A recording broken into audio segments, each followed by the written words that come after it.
You know, the thing about my dad is that he was a cartoonist, but he was really an artist first. When he was a boy in Russia, he was already starting to paint at a very early age. I have some paintings he did at 9 years old, and he didn't think of himself as a cartoonist. He thought of himself as an artist, and primarily as a painter. It was in his teenage years he went to the Boston Museum School and studied there with Will Barnett, and his young friends were Jack Levine and Hyman Bloom and all these wonderful painters. And he came to Provincetown originally as a painter. But during the Depression, he got a job teaching art, you know, for the small amount of money they would give, but it was a job.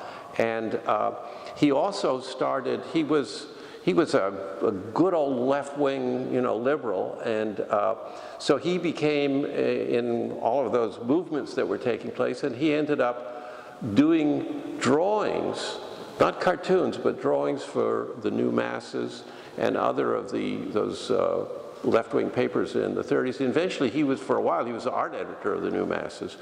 And people liked his drawings so much that I think it was Bill Steig, who was a wonderful New Yorker cartoonist, said, "You ought to try to do cartoons," you know, and introduced him to the New Yorker, and he just clicked immediately. And so all of a sudden he found himself, he never stopped painting. He painted every day of his life. He probably spent more time painting than he did at the cartooning. But cartooning, suddenly he was making money.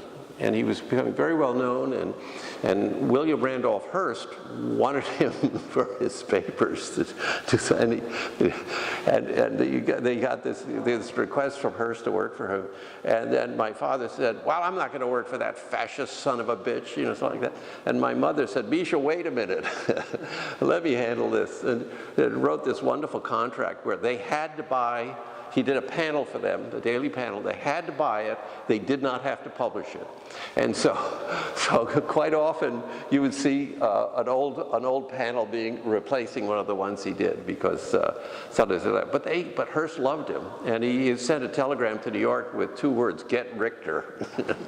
So, and he was syndicated all over the world for many years. And so the cartooning, he was just so good at it that it took off, and it became financially quite lucrative for him. And it's really nice to be considered one of the best at a craft and an art like that. So it was very fulfilling for him, and he was always very proud of being a cartoonist. He didn't feel, well, I'm really a painter, but I have to do cartooning. He loved cartooning, and he saw it as an art. And of course, I have to mention Daumier and people like that. But he was part of a great tradition, and he was my dad. He was a wonderful person, and I loved him very, very much.